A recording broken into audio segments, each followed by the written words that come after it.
जय हिंद, जय भारत, वंदे मातरम। साथियों, आप देख रहे हैं फौजी न्यूज़ 24 और मैं महेश चौहान मेरे सहयोगी मिंटू सैनी के साथ भिवानी से।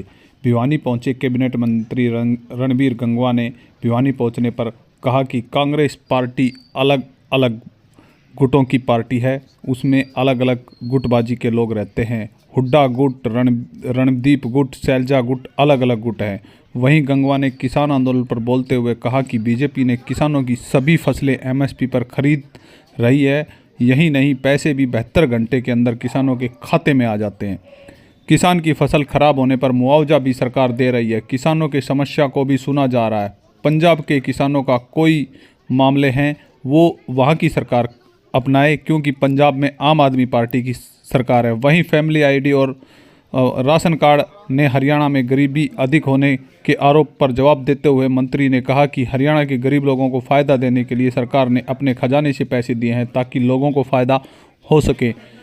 वहीं अग्निवीर योजना पर राजस्थान के सांसद हनुमान बेनीवाल पर कटाक्ष करते हुए उन्होंने कहा कि हरियाणा में अग्निवीर योजना के तहत लगे फौजियों को हरियाणा में वापस आने पर नौकरी दी जाती है, जबकि कांग्रेस और हनुमान बेनीवाल फैला रहे हैं भ्रम। देखिए भिवानी से मिंटू सैनी की यह रिपोर्ट। प्रदेश को पूरे प्रदेश को एक जो है मैसेज भेजे हैं, क्या कहेंगे सर?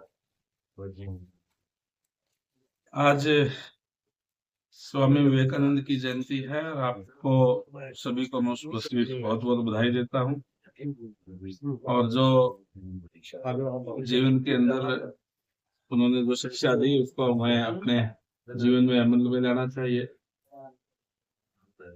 और उनके दिखाए हुए मार्ग पे चलते हुए अपने जीवन को सफल बनाना चाहिए। आज विशेष तौर से भिवानी में आने का मकसद तो आज यहाँ पे मेरे अजीज है डॉक्टर अमित जांगड़ा, इन्होंने आज हॉस्पिटल यहाँ मुस्कान हॉस्पिटल के नाम से हॉस्पिटल बनाया है और बहुत ही अच्छे डेंटिस्ट है और निश्चित रूप से यहाँ के लोगों के अच्छी सेवाएं देने का काम करेंगे। यहाँ आकर के अपना अच्छा लाभ उठा सकते हैं। और मैं डॉक्टर साहब को और इनको सभी को इस बात के लिए बहुत बहुत बधाई देता हूँ। दिल्ली का विधानसभा का चुनाव नजदीक आ गया, क्या लगता है सर, क्या हालात बने हुए हैं? आज जो प्रदेश में देश के अंदर जो माहौल है वो भारतीय जनता पार्टी के पक्ष में है। जिस तरीके से हरियाणा के अंदर भी लगातार तीसरी बार भारतीय जनता पार्टी की सरकार बनी है और उसके बाद में महाराष्ट्र के अंदर भी लगातार तीसरी बार भारतीय जनता पार्टी की सरकार बनी। आज देश और प्रदेश के लोग आदरणीय नरेंद्र भाई मोदी जी में विश्वास रखते हैं, क्योंकि जब से वो प्रधानमंत्री बने हैं देश के गौरव को विश्व पटल में बढ़ाने का काम किया है।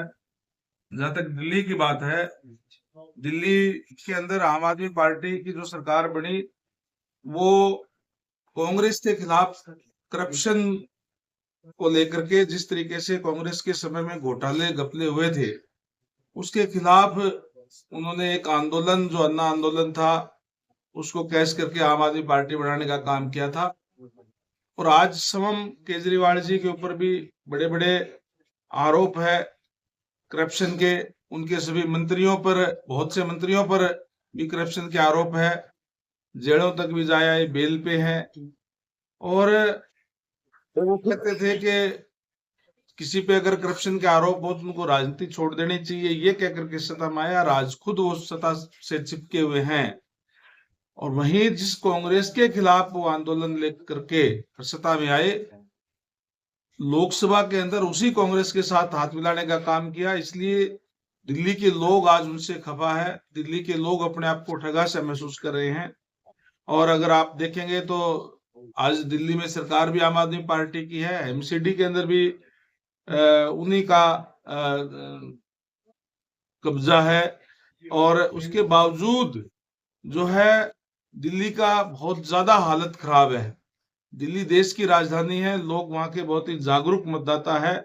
निश्चित तौर पर मैं कह सकता हूं कि आने वाले चुनाव के अंदर दिल्ली में भी भारतीय जनता पार्टी की सरकार बनेगी। लोग भारतीय जनता पार्टी को चुनेंगे, डबल इंजन की सरकार बना करके दिल्ली को विकास के लिए, दिल्ली को विकसित करने के लिए और दिल्ली को सुंदर बनाने के लिए जो है लोग भारतीय जनता पार्टी के पक्ष में मतदान करेंगे। सर, बात करें हरियाणा के किसान आंदोलन चल रहा है, आरोप लगा रहा है किसानों की तरफ से भी, कांग्रेस की तरफ से भी, कि क्या कारण है कि उनको दिल्ली में अपनी आवाज उठाने के लिए नहीं जाने दिया जा रहा है? देखिए, जहां तक किसान आंदोलन की बात है, जब से भारतीय जनता पार्टी बनी है, जहां हर वर्ग के लिए कार्य किए हैं, सबसे ज्यादा अगर किए तो किसानों के लिए किए हैं। आज हरियाणा के अंदर कोई भी इश्यू जो किसानों का नहीं है, हम जितनी भी फसलें हमारे यहाँ होती है वो सारी की सारी एमएसपी पे खरीदते हैं और एमएसपी पे खरीद करके 72 घंटे के अंदर अंदर डीबीटी के माध्यम से उनके खाते में पैसे डालने का काम जो है वो हरियाणा सरकार की तरफ से किया जाता है। सबसे ज्यादा मुआवजा हमने देने का काम किया है और फिर भी किसानों की एक डिमांड थी कि हमारी कोई शिकायत की कमेटी बने। पंजाब एंड हरियाणा उच्च न्यायालय के जो रिटायर्ड जज है नवाब सिंह जी, उनकी अध्यक्षता के अंदर फिर भी एक उनकी कमेटी भी बना दी गई है। तो मैं समझता हूँ कि कोई इश्यू नहीं है। अगर कोई पंजाब का इश्यू है तो पंजाब सरकार को उन किसानों से बातचीत करके और मुद्दे को समाप्त करना चाहिए। सर, बात करें हरियाणा की तो जो फैमिली आईडी के हिसाब से 70% आबादी बीपीएल हो चुकी है। तो सोशल मीडिया प्रचार भी किया जा रहा है कि हरियाणा जो है एशिया का सबसे गरीब राज्य बन चुका। क्या मानते हैं इससे गरीबी, बेरोजगारी बढ़ी है ये हरियाणा? केवल और केवल जो कांग्रेस के लोग हैं, जो विपक्ष के लोग हैं, वो कहते हैं। हरियाणा के अंदर हमने बीपीएल की आय सीमा बढ़ाने का काम किया ताकि और ज्यादा लोगों को उसका बेनिफिट मिल सके। आज जहां पूरे देश के अंदर 1,20,000 रुपए या उससे कम जिसकी इनकम होती है उसके बीपीएल कार्ड बनते हैं, हरियाणा प्रदेश के लोगों को और ज्यादा फायदा मिले, इसलिए हरियाणा सरकार ने अपने खजाने से पैसे दे करके उसकी आय सीमा 1,80,000 करी। उसी का कारण है कि और ज्यादा लोग उसके दायरे के अंदर आ गए और आज उनको लाभ जो है, चाहे वो आयुष्मान कार्ड की बात हो, चाहे बीपीएल के जितने भी और जो लाभ है, वो उन लोगों को देने का काम जो है हरियाणा सरकार की तरफ से किया जाता है। सर, राजस्थान के जो एमपी है हनुमान जी, वो 2 दिन पहले भिवानी में आए थे। उनका कहना था कि अग्निवीर को लेकर के वो फिर से आंदोलन चलाएंगे कि अग्निवीर को समाप्त करके और भर्ती जो है फौजी की डायरेक्ट होनी चाहिए। और दूसरी बात उन्होंने कहा कि दिल्ली के अंदर जाट आरक्षण जो है वो देने के लिए केजरीवाल ने हामी भरी है, वो करेंगे। उसमें बीजेपी कहीं ना कहीं रोड़ा अटका रही है। क्या कहने का? देखिए, किस प्रदेश का क्या इश्यू है, किसको आरक्षण देना है ना देना है, उस स्टेट का इश्यू होता है, चाहे दिल्ली की बात है चाहे दूसरे की है। जहां तक अग्निवीर की बात है, देखिए ये बहुत ही अच्छी योजना है, इसीलिए लोग इसको मैं कहूंगा कि प्रजातंत्र के अंदर किसी भी बात का जवाब देना होता है तो अपने मत के माध्यम से लोग देने का काम करते हैं। चाहे हरियाणा की बात मैंने कही, महाराष्ट्र की बात कही, सेंट्रल गवर्नमेंट की बात कही, लगातार तीसरी बार नरेंद्र भाई मोदी जी के नेतृत्व में बनाने का काम कर रहे हैं। और हरियाणा प्रदेश ने अग्निवीर को, ये तो भ्रम फैलाने का काम करते हैं। उन्होंने पहले भी जो है कांग्रेस के लोगों ने इस तरीके का भ्रम फैलाने का काम किया था। अग्निवीर को जॉब की सिक्योरिटी देने का काम जो है हरियाणा सरकार की तरफ से किया गया है। जो भी अग्निवीर होंगे उनको आने के बाद में सबको जो है हरियाणा सरकार नौकरी देने का काम करेगी। मेरी क्यों कहा रहेगा, इसीलिए जो भ्रम में फैलाने वाले लोग हैं उनको सत्ता से बाहर करके लोग उनको जवाब देने का काम कर रहे हैं। सर, भिवानी की बात करें तो यहाँ लोहारू हल्के में कर लिया था, काफी बहुचर्चित मामला है, विधायक का भी वो कॉलेज है। तो क्या मानते हैं कि पीड़ित परिवार को न्याय मिल पाएगा? निश्चित तौर पर पीड़ित परिवार को न्याय मिलना ही चाहिए और वो उसमें क्या हुआ है क्या नहीं हुआ है वो एक जांच का विषय है और जो जांच एजेंसी है वो अपना जांच कर रही है।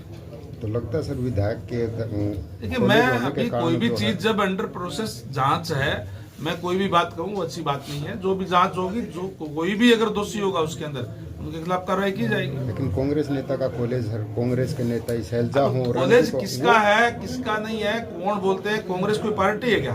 कांग्रेस तो अलग अलग गुट है, कोई शैलजा गुट है, कोई हुड्डा गुट है, कोई रणदीप सुरजेवाला गुट है, इसलिए उसका पतन हो रहा है और पतन की ओर जाएगी। सर, वही आरोप लगा रहा है कि जो बीजेपी बेटी बचाओ बेटी पढ़ाओ का नारा देती थी उन्हीं के कॉलेज में कह दिया, मैंने जवाब दे दिया इसका। उसकी अभी जो जांच चल रही है और जांच के ऊपर मैं कुछ नहीं कह पाऊंगा। सर, हरियाणा के मंत्री को लेकर के सरकार का क्या प्लान? देखिए, पीडब्ल्यूडी के पास हरियाणा के अंदर 30,152 किलोमीटर रोड है और हम हर साल लगभग 4500 किलोमीटर की रोड की जो है वो रिपेयर या दोबारा बनाने का काम उनको करते हैं, और उसको हमारा निरंतर क्रम जारी है। हमने अभी, क्योंकि मौसम जो है वो सर्दी का है, और सर्दी के मौसम के अंदर हम जो फॉग वगैरह बहुत ज्यादा आती है, उसमें एक्सीडेंट बहुत ज्यादा होते हैं। एक्सीडेंट ना हो इसके लिए हमने बड़े स्तर के ऊपर इस बार जो है व्हाइट पट्टी लगाने का काम किया है सभी रोडों पर। 3700 किलोमीटर तो ऐसी थी जहाँ ये जो व्हाइट पट्टी थी ही नहीं, जिसमें बिल्कुल धुंधली हो गई थी या खत्म हो गई थी,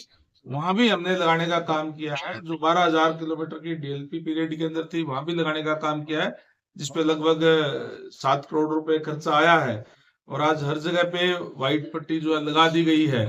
और इसी तरीके से ये जो अभी जो सप्ताह चल रहा है 11 तारीख से लेकर के 17 जनवरी तक, ये सड़क सुरक्षा सप्ताह है। हमने, हमारे जो अधिकारी है यहाँ, हम हरियाणा में हरेडा के साथ मिलकर के ये सड़क सुरक्षा सप्ताह बनाने का काम कर रहे हैं। जहाँ स्कूल है, कॉलेज है, वहां भी हमारे जो अधिकारी जाकर के बच्चों को अवेयर करने का काम करेंगे, ताकि ट्रैफिक नियमों का पालन करें, ताकि एक्सीडेंट जो है वो कम से कम जो है हो सके, उससे बचाव हो सके। ये तमाम चीजों पर हमारे कार्य जो चल रहे हैं। सर, हरियाणा के मंत्री जो है लगातार कर रहे हैं कि वो जो है तबादलों के पावर दी जाए, लेकिन पावर जो है नहीं दी जा रही, मंत्रियों को भी नहीं दी जा रही। उसकी वजह से कौन, कहीं ना किस कहीं मंत्री की बात कर रहे हैं आप? कहीं ना कहीं मंत्री तो मैं भी हूँ। हमारा जो सरकार है वो ट्रांसपेरेंसी की सरकार है। हर चीज के अंदर, जहाँ कार्य के अंदर ट्रांसपेरेंसी है, जीरो टॉलरेंस की सरकार है। ज्यादातर तबादले जो ऑनलाइन हो गए हैं, जिसकी जहां जहां जरूरत होती है, वो एक प्रोसीजर है ट्रांसफर का, उस प्रोसीजर के तहत हो रहे हैं। सर एक सवाल